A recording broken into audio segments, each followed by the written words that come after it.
Hello, my name is Sohim Rai, University ID W21240053, and today we're going to be briefly talking about Safe City, a story on how an innocent AI system meant to make neighborhoods feel safe actually backfired and caused a mass public hysteria.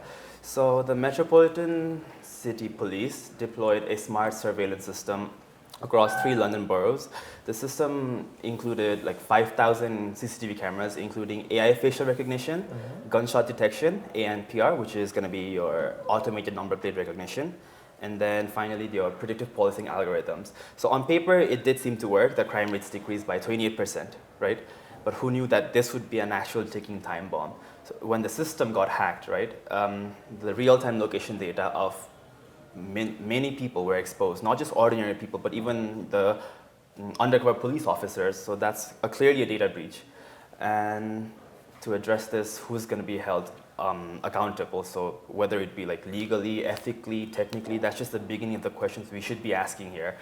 And also talking about the cybersecurity factor of this, there's also no clear legal framework here. So talking about the cybersecurity aspects of this case, if we were to, so there's no clear legal framework here, as you can see clearly. So regarding our biometrics, so how is it stored, where is it stored, how long is it stored for, who has access to them, there's no, weak governance and privacy concerns can be clearly seen here.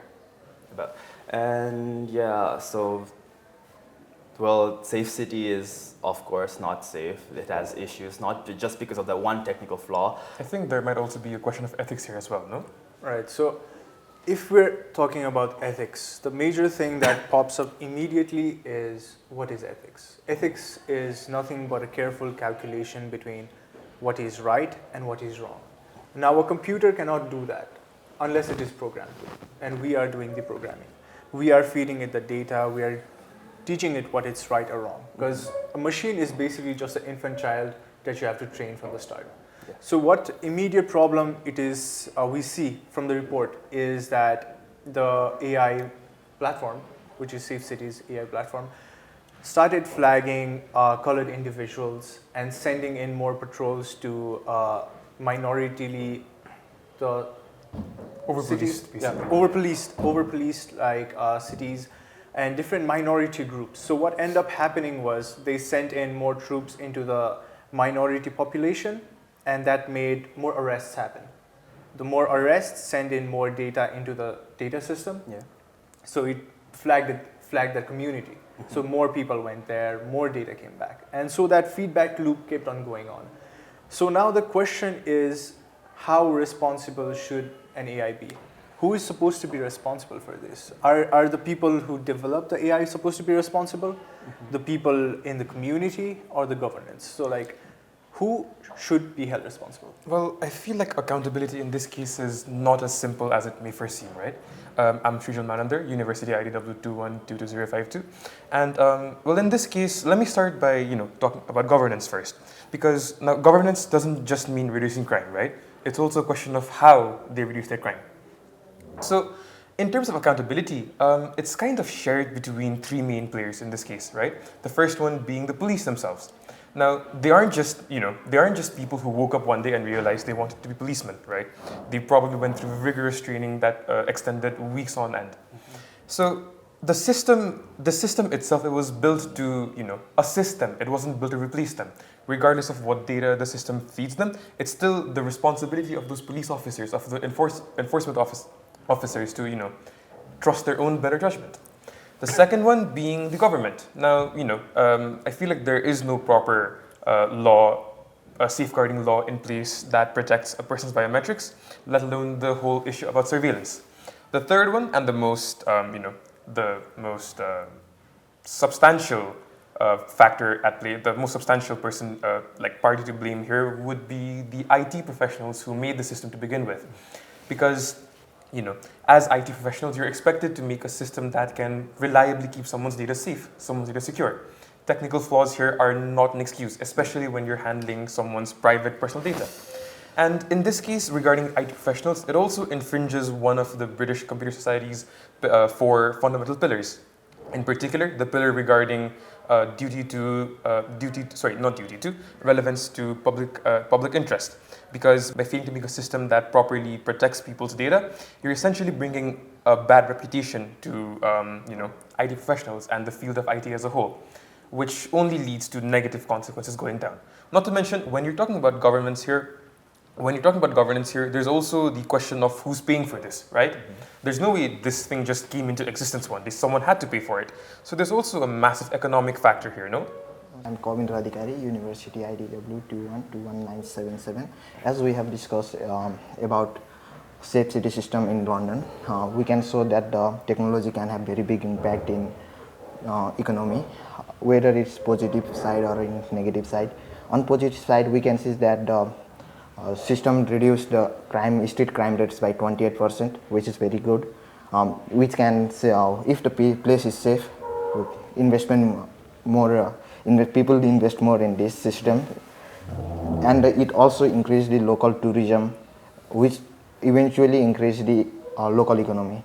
However, this to set up the system, 5,000 AI cameras are needed, AI facial recognition system, automatic number plate readers, gunshot sensors, and to compute it all is very expensive. Whether we see from the cyber security point of view, it's very expensive to set up cyber security and continuous data storage. It also use a lot of energy, like 2,000 household same as 2,000 household in a year, which is very costly and also can impact the environment.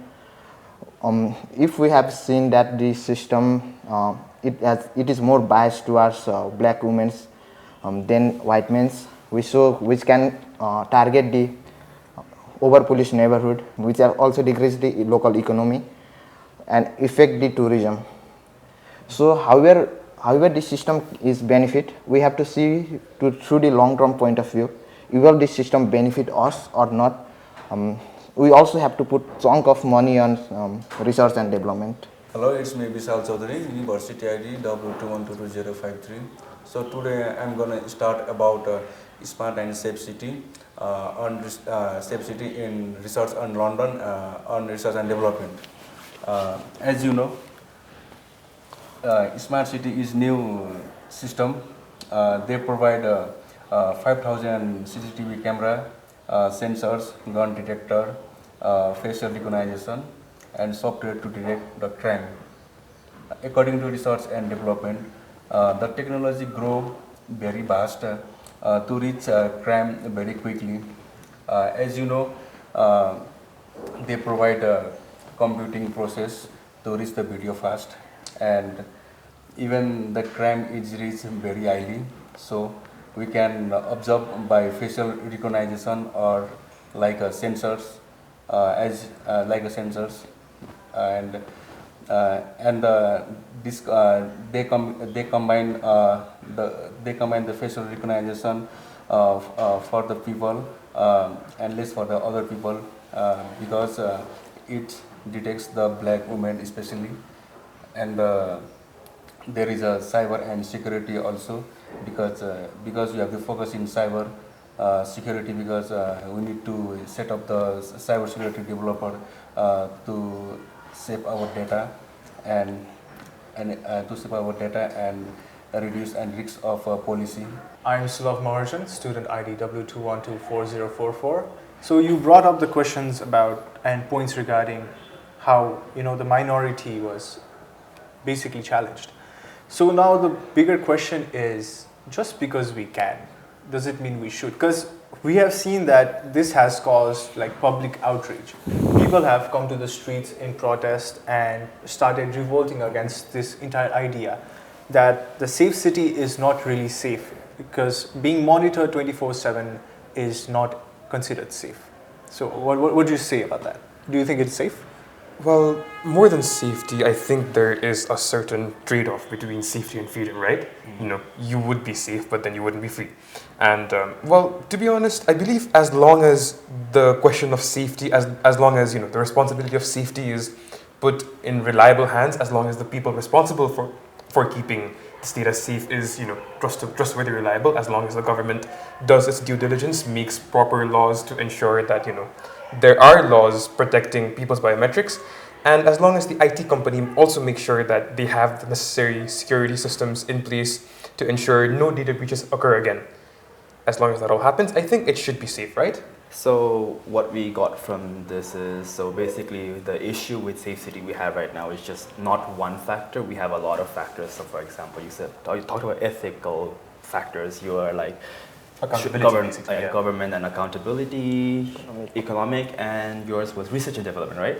So yeah, it seems that currently, rolling out AI right now seems to be in its infancy. Yeah, infancy. So what we can say is, yes, using AI, everything can be efficient. So, but like at the end, there should always someone be checking if that efficient work is right, like fully right, or ethical, basically ethical. So, yeah, I feel like that was a perfect discussion today on Safe City, and thank you for listening to this episode.